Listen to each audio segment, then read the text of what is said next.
नमस्कार दोस्तों। कक्षा 6 की एनसीईआरटी में जो दूसरा चैप्टर है, जो दूसरा अध्याय है, उस अध्याय का नाम है सौर परिवार।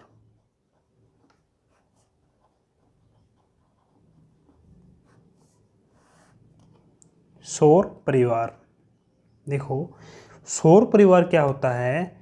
जैसे सूर्य है, ग्रह है, उपग्रह है, उल्का है, धूमकेतु है, ये सभी जो हैं एक सम्मिलित रूप से एक विशाल खगोलीय समूह में रहते हैं। ठीक है, उसी को क्या कहते हैं? सौर परिवार कहते हैं। जो ये सौर परिवार है, इसका जो पिता है, जो जनक है, वो कहा जाता है सूर्य को। क्यों? क्योंकि सूर्य से ही जितने भी ग्रह, उपग्रह, धूमकेतु, उल्का हैं, वो सभी इसके चारों ओर भ्रमण करते हैं। सूर्य के चारों ओर चक्कर काटते हैं, चारों ओर इसकी परिक्रमा लगाते हैं, या फिर चारों ओर इसके भ्रमण करते हैं। इसीलिए सौर परिवार का पिता किसे कहा जाता है? सूर्य को।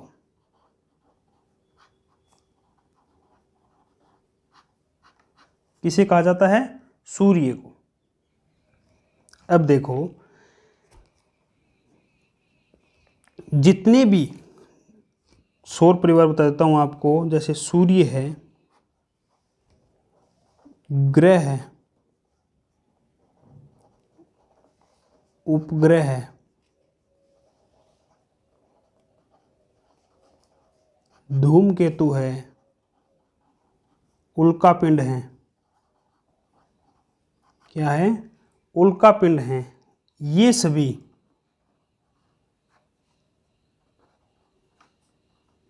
आदि का सम्मिलित रूप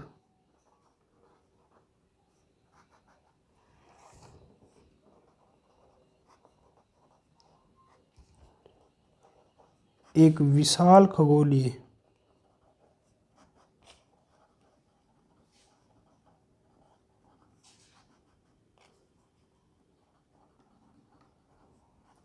समूह है, जिसे हम सौर परिवार कहते हैं।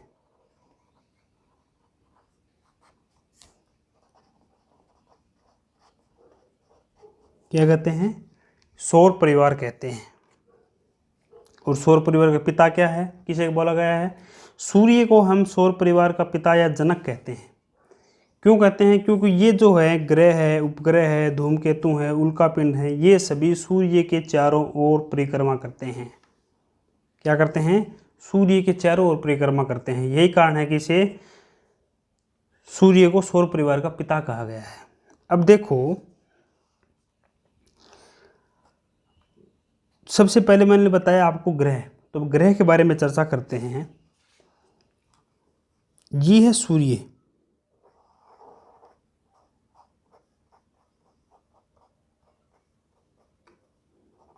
क्या है? ये हमारा सूर्य है। तो सौर मंडल में कुल 8 ग्रह हैं। कितने ग्रह हैं? 8। देखो कुछ इस प्रकार हैं, 8 के 8 ग्रह।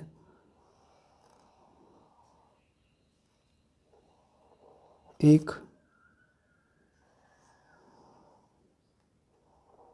दो, तीन,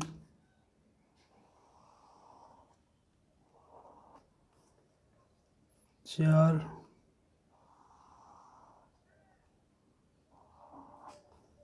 पाँच,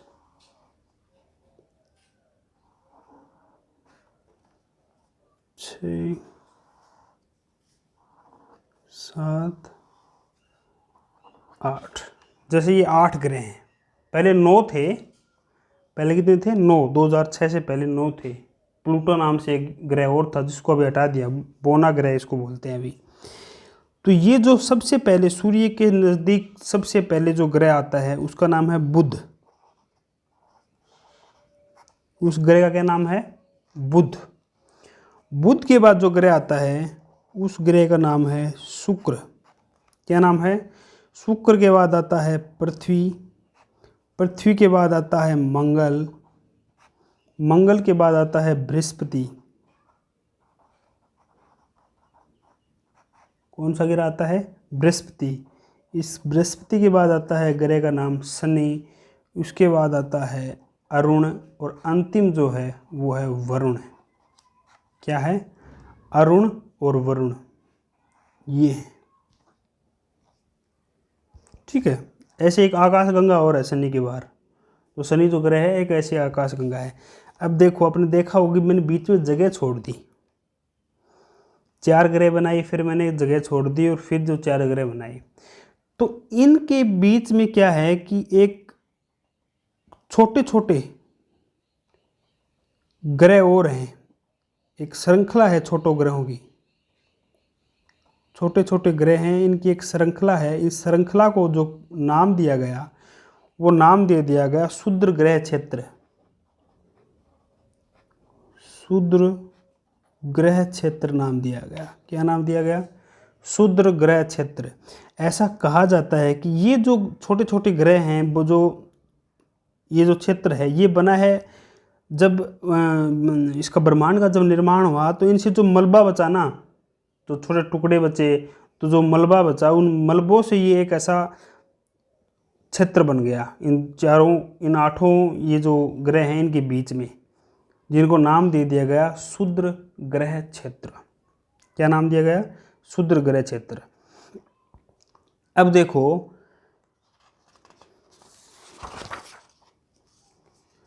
सौरमंडल में जो सभी खगोलीय पिंड हैं वो एक अपने निश्चित, उनके एक निश्चित पथ है, उस निश्चित पथ में रहते हैं। देखो ये इसका पथ है, बुध जो ग्रह है इसका पथ ये है, शुक्र ग्रह का ये पथ है, ये ऐसे सूर्य के बार बार चक्कर लगाएगा, परिक्रमा करेगा, भ्रमण करेगा। ऐसे पृथ्वी का ही पथ है। इस पथ को बोलते हैं कक्ष। क्या बोलते हैं? कक्ष। और इस कक्ष के बारे में बात हम करेंगे अब आगे। देखो, जो खगोलीय पिंड जो होते हैं, ये ग्रहों की बात नहीं है, सब की बात है। जो भी उपग्रह हैं, उल्कापिंड है, धूमकेतु है, ग्रह हैं, तो उन सबको क्या बोल दिया मैंने? खगोलीय पिंड। ये एक निश्चित पथ में गति करते हैं।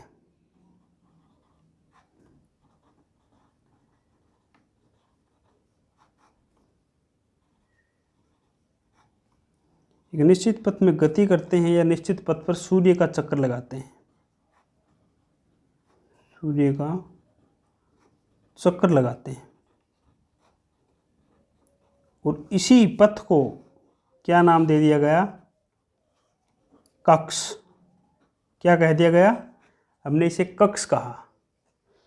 ये है सूर्य और ये इसके बार बार कोई भी पिंड है, कोई भी ग्रह है, उसकी एक निश्चित कक्ष, एक कक्षा है, एक निश्चित रास्ता है। उस रास्ते के बाहर, उसी रास्ते पर ये बार बार इसके भ्रमण करेगा सूर्य के चारों ओर, जिसको हमने क्या कहा? कक्ष। अब देखो, कक्ष के बारे में हमें सबसे पहले बताया किसने? ये हमें किसने बताया कि एक निश्चित पथ पर सूर्य के चारों ओर चक्कर लगाते हैं? ये सबसे पहले हमें बताया, उनका नाम था निकोलस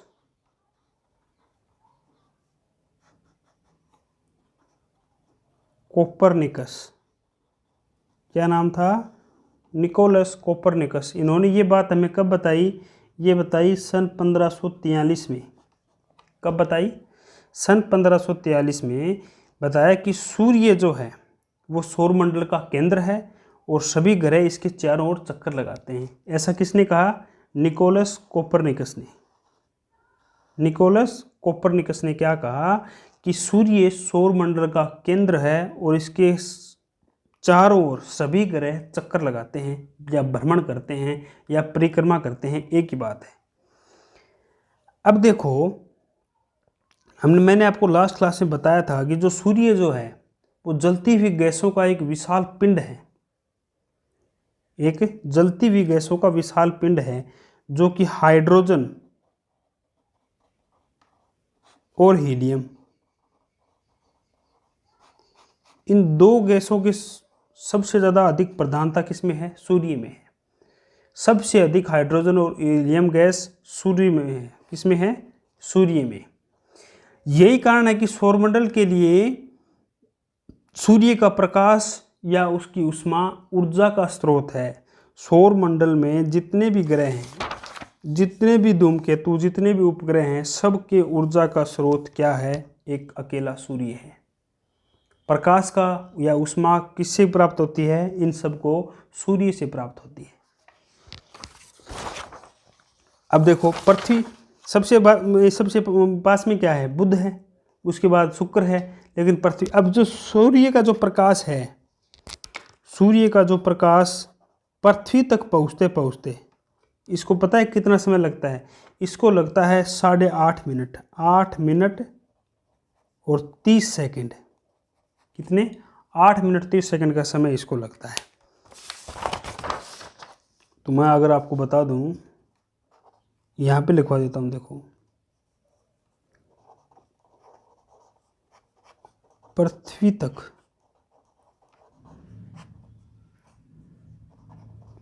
सूर्य का प्रकाश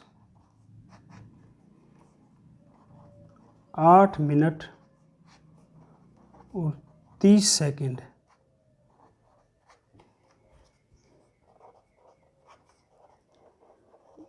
में पहुंचता है।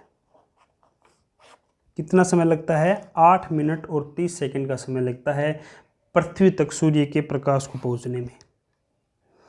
अब देखो, मैंने आपको बताया था कि कुल 8 ग्रह हैं सौर मंडल में, कुल 8 ग्रह हैं, और ये सभी के सभी सूर्य के चारों ओर चक्कर लगाते हैं। क्योंकि इनका अपना कोई भी प्रकाश नहीं है, ये सभी प्रकाश या ऊष्मा कहाँ से ग्रहण करते हैं? सूर्य से ग्रहण करते हैं। तो इनको 2 भागों में बांट दिया। ये जो ग्रह हैं, इन ग्रहों को हमने 2 भागों में बांट दिया। पहला तो ये है जिनको बुध, शुक्र, पृथ्वी और मंगल, इनको कहा गया आंतरिक ग्रह। क्या कहा गया? आंतरिक ग्रह। बाकी जो बच गए बृहस्पति, शनि, अरुण और वरुण, इनको बाह्य ग्रह कह दिया गया। देखो, ग्रहों को 2 भागों में बांट दिया। कितने भागों में? 2 भागों में हमने इसको बांट दिया ग्रहों को। पहला जो हमने नाम दिया वो दिया आंतरिक ग्रह। कौन से ग्रह बता दिया हमने? आंतरिक ग्रह कह दिया। दूसरे जो ग्रह हैं उनको कह दिया गया बाह्य ग्रह। क्या कह दिया गया? बाह्य ग्रह। अब देखो, इनका जो विभाजन किया गया वो इनके निर्माण के आधार पर किया गया। तो ऐसा कहा गया कि आंतरिक ग्रहों का निर्माण जो हुआ वो चट्टानों से हुआ। इससे हुआ? चट्टानों से हुआ। और बाह्य ग्रहों का निर्माण गैस से हुआ। इससे? गैसों से या गैस से हुआ। इसका जो घनत्व होता है, आंतरिक ग्रहों का जो घनत्व होता है वो उच्च होता है या अधिक होता है? क्या होता है? अधिक होता है। लेकिन बाह्य जो ग्रह हैं उनका जो घनत्व होता है वो कम होता है। क्या होता है? कम होता है। इस बात को आप याद रखें। कौन कौन से ग्रह? 4 ग्रह जो आंतरिक ग्रह की श्रेणी में शामिल इनको किया गया। सबसे पहले ग्रह आता है बुध, बुध के बाद आता है शुक्र, शुक्र के बाद हमारी पृथ्वी, और पृथ्वी के बाद मंगल। कौन सी? मंगल। ये 4 ग्रह हैं जिनको हम आंतरिक ग्रह में शामिल करते हैं। बाह्य ग्रह कौन से बच गए? जो बच गए वो बाह्य में हैं। सबसे पहले बृहस्पति, बृहस्पति के बाद शुक्र, शुक्र के बाद अरुण, और अरुण के बाद अंतिम है वरुण। ये 4 ग्रह, इन 4 ग्रहों को बाह्य गैसों की श्रेणी में रखा गया और इन 4 ग्रहों को आंतरिक ग्रहों की श्रेणी में रखा गया। इसमें रखा गया आंतरिक ग्रहों की श्रेणी में। अब देखो, पृथ्वी के बारे में देख लेते हैं, क्योंकि हम पृथ्वी पर रहते हैं। हमारा ग्रह कौन सा है? पृथ्वी है। तो पृथ्वी के बारे में देख लेते हैं। देखो,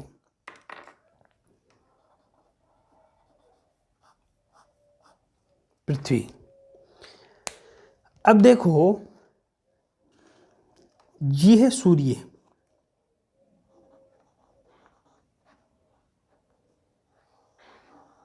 ये क्या है, सूर्य है,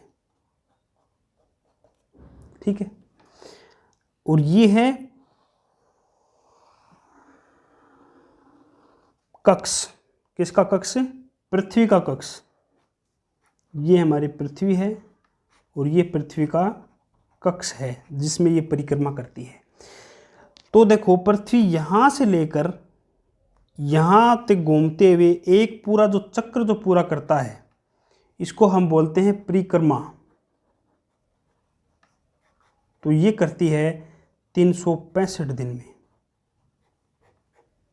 कितने दिन में करती है, 365 दिन में। अब पृथ्वी इसके चारों ओर घूमने के साथ साथ, भाई पृथ्वी ऐसे तो घूमती घूमती है, देखो ऐसे, पृथ्वी ऐसे तो घूमती घूमती है, देखो ऐसे ऐसे घूमती है। इसके साथ साथ पृथ्वी ऐसे भी घूमती है, कैसे घूमती है, ऐसे ऐसे घूमती घूमती आगे चलती है, इस प्रकार से घूमती घूमती, है ना, घूमती घूमती आगे चलती है। तो ये अपने अक्ष पे जो घूर्णन करती है, पूरा पूरा एक घूर्णन अपने अक्ष पे जो घूर्णन करती है,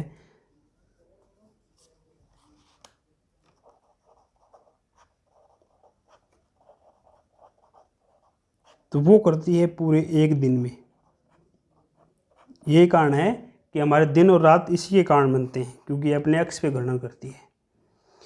पृथ्वी का एक उपग्रह भी है, कृत्रिम, जो कृत्रिम की बात नहीं कर रहा हूँ मैं, प्राकृतिक उपग्रह की बात कर रहा हूँ। एक उपग्रह है जिसका नाम है चंद्रमा। क्या नाम है, चंद्रमा। अब जो पृथ्वी है वो सूर्य से अगर हम क्रम में बात करें तो नंबर आता है पृथ्वी का तीसरा। किसमें, अगर हम क्रम में बात करें, सूर्य के बाद अगर सूर्य है, बुध है, ऐसे हम चलें तो तीसरे नंबर पर जो ग्रह आता है वो आता है पृथ्वी। कौन सा ग्रह आता है, पृथ्वी। उसके बाद अगर हम बात करें आकार में, किसमें, आकार में या आकृति में, विशालतम रूप में हम बात करें तो पृथ्वी का नंबर आता है 5वां। कौन सा नंबर आता है, 5वां। यानी कि आकार के अनुसार तो 5वां स्थान, और सूर्य से दूरी के अनुसार है तीसरा स्थान। किसका स्थान। अब एक हुबहू पृथ्वी के जैसा एक ग्रह और है जिसे हम पृथ्वी का जुड़वा भाई बोलते हैं। क्या बोलते हैं, जुड़वा भाई। वो बोलते हैं हम शुक्र ग्रह को। किसको, शुक्र ग्रह को पृथ्वी का जुड़वा भाई बोला जाता है। क्यों, क्योंकि शुक्र ग्रह का आकार और आकृति पृथ्वी के समान है। किसके समान है, पृथ्वी के समान है। अब देखो, पृथ्वी के ऊपर पाया जाता है जैव मंडल।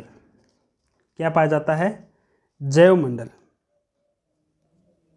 अब यह आपको बताता हूँ, देखो जैव मंडल का डायग्राम बना लेते हैं। पृथ्वी के ऊपर पाया जाता है जैव मंडल।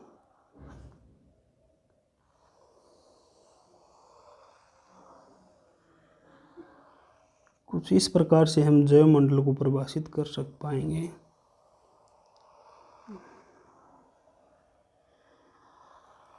ये देखो, राउंड तो नहीं बना लेकिन बात बन जाएगी अपनी, है ना। ये जैव मंडल है। तो इस जैव मंडल का जो निर्माण होता है वो 3 घटक मिलकर करते हैं। कितने, 3 घटक मिलकर इस जैव मंडल का निर्माण करते हैं। सबसे पहला जो घटक है उसका नाम है वायुमंडल।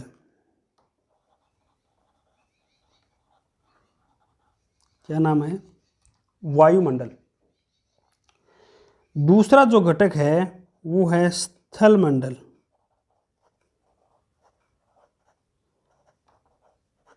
कौन सा मंडल है, स्थल मंडल। यहां लिख देता हूं, देखो ये कौन सा मंडल है, स्थल मंडल। एक और बच गया, वो है जल मंडल। कौन सा है? जलमंडल। इन तीनों से मिलकर क्या बनता है? जैवमंडल। तो जो वायुमंडल है, वायुमंडल में क्या है? वायुमंडल में क्या है कि एक तो गैसें हैं, क्या है? गैस। जल वाष्प है, क्या है? जल वाष्प है। और धूल के कण भी हैं, धूल के कण भी वायुमंडल में है। अब पृथ्वी के चारों ओर जो गैसों का आवरण है वही क्या है? वायुमंडल है। उसे हम वायुमंडल कह सकते हैं। और जो स्थल मंडल है, स्थल मंडल किसे कहेंगे? पृथ्वी का ऊपरी ठोस भाग क्या कहलाता है? स्थल मंडल। पृथ्वी का ऊपरी ठोस भाग क्या कहलाता है? स्थल मंडल कहलाता है। अब जीवों को किसी न किसी रूप में अगर भोजन, यहाँ पे जो जीव रहते हैं पृथ्वी पर, जितने भी जीव निवास करते हैं, उनको किसी न किसी रूप में भोजन अगर प्राप्त होता है तो वो स्थल मंडल से ही प्राप्त होता है। किससे प्राप्त होता है? स्थल मंडल से। अब बात करें हम जल मंडल की, यानी कि पृथ्वी का समस्त जल कहाँ है? जलमंडल में। कहाँ है? जलमंडल में। अब जीवन के लिए सबसे आवश्यक तत्व है वो है जल। जीवन के लिए सबसे आवश्यक तत्व क्या है? जल है। और हम जानते हैं कि पृथ्वी पर जो जल है वो लगभग 71% जल है। पृथ्वी पर कितना? 71% जल है। अब इन तीनों से मिलकर क्या मिला? जैवमंडल। और इन जैवमंडल के कारण ही पृथ्वी पर जीवन संभव है। इसीलिए पृथ्वी को एक जीवंत ग्रह भी कहते हैं। क्या कहते हैं? एक जीवंत ग्रह भी पृथ्वी को बोला जाता है। और पृथ्वी का जो औसत तापमान है, पृथ्वी का औसत तापमान वो है 15 डिग्री सेल्सियस। उसके लिए सबसे ज़्यादा आवश्यक तत्व है वायुमंडल। क्या है? वायुमंडल के कारण ही औसत तापमान जो है वो 15 डिग्री सेंटीग्रेड है। अब देखो, पृथ्वी के बारे में हमने बात कर दी। अब मैंने बताया था आपको पृथ्वी का एक उपग्रह भी है। क्या है? पृथ्वी का एक उपग्रह भी है।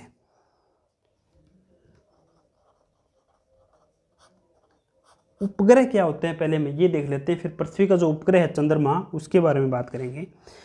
जो उपग्रह जो होता है वो वह होता है जो ग्रह के चारों ओर चक्कर लगाता है। किसके चारों ओर? यानी सूर्य के चारों ओर कौन चक्कर लगाता है? ग्रह। तो हम पृथ्वी की बात कर लेते हैं अगर ग्रह की बात करनी है तो, ना। ये है पृथ्वी। ये क्या है? पृथ्वी। अब पृथ्वी के चारों ओर भी एक चक्कर लगाता है, उपग्रह कहते हैं, उसका नाम है चंद्रमा। क्या नाम है? चंद्रमा। तो ग्रह की परिक्रमा करने वाले जो भी आकाशीय पिंड हैं उसे हम क्या कहेंगे? उपग्रह कहेंगे। और पृथ्वी का केवल एक ही उपग्रह है, वो है चंद्रमा। ऐसा नहीं है कि सबके उपग्रह हैं, जैसे बुध और शुक्र ग्रह हैं उसका कोई उपग्रह ही नहीं है। और मंगल के 2 हैं। मंगल के कितने उपग्रह हैं? मंगल का आप याद भी कर लेना, चर्चा में रहने वाला ग्रह है। तो मंगल के 2 उपग्रह हैं। कौन से उपग्रह हैं? 2 उपग्रह हैं। पहला तो है फोबोस और दूसरा है डीमोस। 2 उपग्रह हैं, पहला है फोबोस, दूसरा है डीमोस। अब देखो, चंद्रमा की अगर मैं बात करूं, पृथ्वी का जो उपग्रह है चंद्रमा, तो एक तो ये तय हो गया कि अगर ये उपग्रह है तो ये चक्कर लगाता है, किसी ग्रह के चारों ओर चक्कर लगाता है। अगर ये उपग्रह है तो पहली शर्त तो उपग्रह की ये है। जी हाँ, चक्कर तो लगाता है, तो इसका मतलब ये उपग्रह है। किसका उपग्रह होगा? जिस ग्रह के चक्कर लगाता है। तो ये पृथ्वी का उपग्रह है। किसका उपग्रह है? पृथ्वी का उपग्रह है। अगर हम आकार में बात करें तो पृथ्वी चंद्रमा से 81 गुना बड़ी है। 81 गुना बड़ी है, इस बात का आप याद रखें। पृथ्वी चंद्रमा से 81 गुना बड़ी है। और अगर आकार की बात करें या इसकी आकृति की बात करें तो दोनों की आकृति गोल है, लगभग गोल है। ऐसा नहीं पूरे ही गोल है, लेकिन लगभग दोनों की आकृति गोल है। और यही कारण है कि जब भी हम देखते हैं तो इसके आधे भाग पर, चाहे पृथ्वी की बात करें किरणें पड़ेंगी तो इसके आधे भाग पे किरणें पड़ेंगी, आधा भाग पर तो प्रकाश रहेगा, आधे भाग पर अंधेरा रहेगा। ऐसा ही चंद्रमा के साथ है। देखो चंद्रमा के जो बारे में बात करें हम, तो देखो हम बहुत बार चांद को देखते हैं। चंद्रमा का मतलब चांद को हम जब भी देखते हैं तो देखने पे हमें ऐसा लगता है कि चांद चमकता है। चांद का खुद का प्रकाश है, लेकिन वो हम ऐसा सोचना हमारा गलत है। चांद जो है, जैसे ये हमारा सूर्य, ये क्या है? सूर्य। ये हमारी पृथ्वी, ये क्या है? पृथ्वी। और पृथ्वी के चारों ओर चक्कर कौन लगाता है? पृथ्वी के चारों ओर चक्कर लगाता है चंद्रमा। ठीक है, तो ये देखो ऐसे चंद्रमा चक्कर लगा रहा है।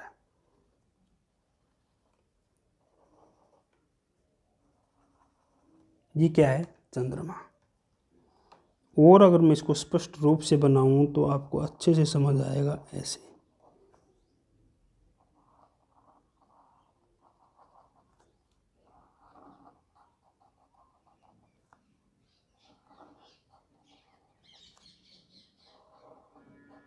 क्योंकि इसका आधा भाग में चमकीला कर लेता हूँ, आधा भाग में अंधेरा कर लेता हूँ। देखो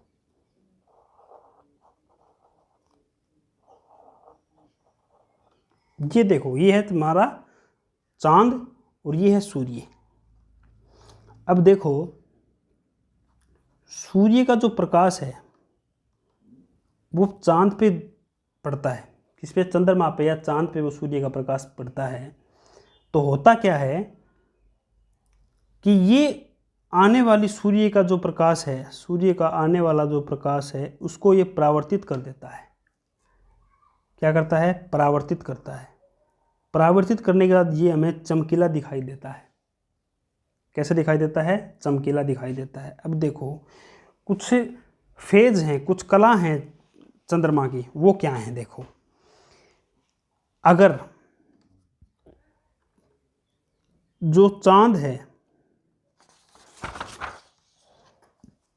ये देखो ये सूर्य,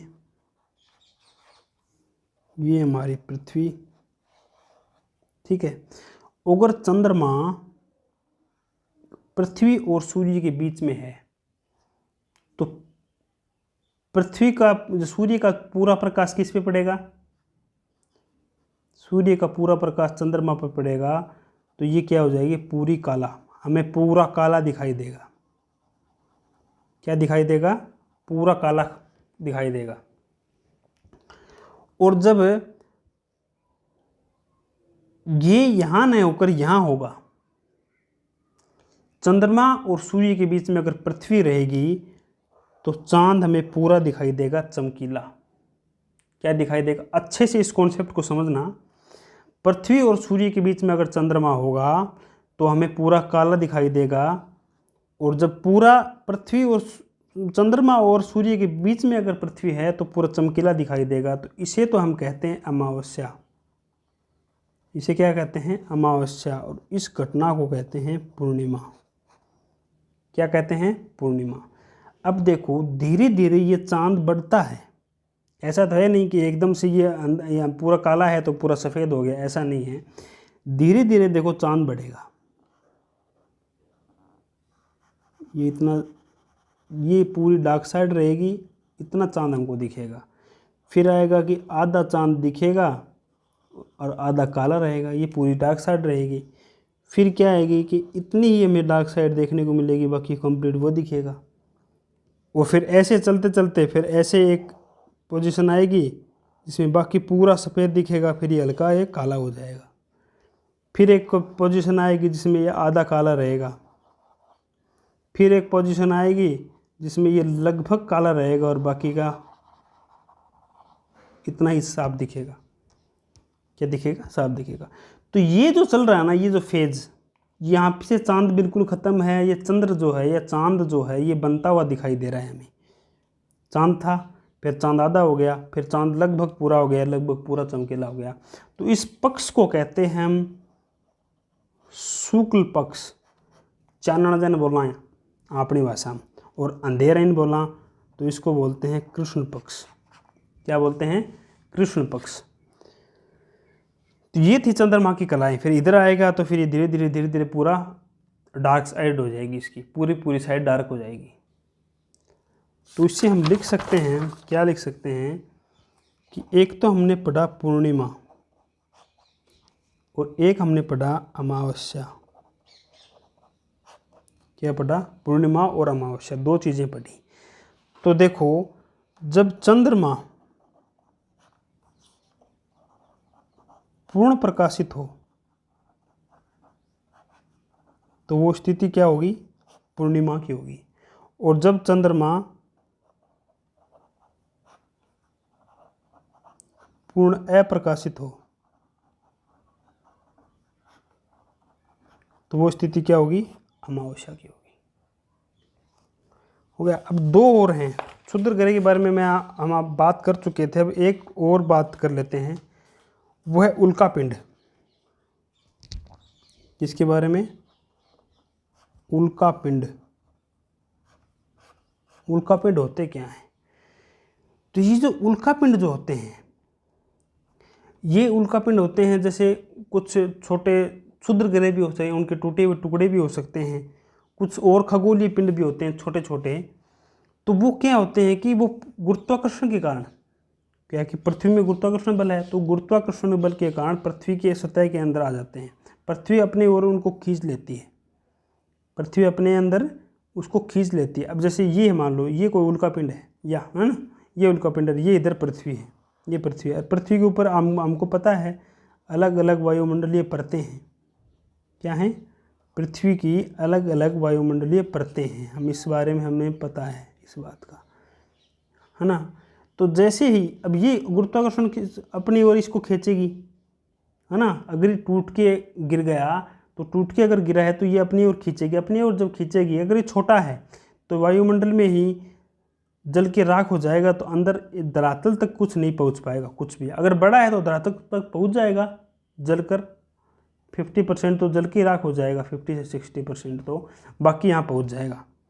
तो देखो, जो उल्काएं हैं, धूमकेतु हैं, क्षुद्र ग्रह के जो टूटे हुए टुकड़े होते हैं, वो गुरुत्वाकर्षण बल के कारण पृथ्वी की धरती की ओर आ जाते हैं। कहाँ जाते हैं? पृथ्वी की सतह की ओर, धरातल की ओर, धरती की ओर आ जाते हैं। जब ये वायुमंडल में प्रवेश करते हैं तो घर्षण बल के कारण, किसके कारण? घर्षण बल के कारण ये हमें चमकीले दिखाई देते हैं। जब इनमें आग लगती है ना, तब ये चमकते हैं। हमें ऐसा दिखता है कि तारा टूटा है, हकीकत में वो तारा नहीं टूटा है, वो कोई उल्का पिंड है जो वायुमंडल में प्रवेश कर रहा है पृथ्वी के गुरुत्वाकर्षण के कारण। तो हमें ऐसा लगता है कि ये चमकीला है, लेकिन चमकीला नहीं है, वो उल्का पिंड होता है। कुछ बड़े भी होते हैं, पूर्णतः नष्ट नहीं हो पाते हैं और धरती पर आ जाते हैं, तो वो ये होते हैं उल्का पिंड। ये था हमारा सौर मंडल, समाज विज्ञान NCERT कक्षा 6 का चैप्टर नंबर 2। नेक्स्ट वीडियो में करेंगे हम नेक्स्ट चैप्टर। धन्यवाद दोस्तों।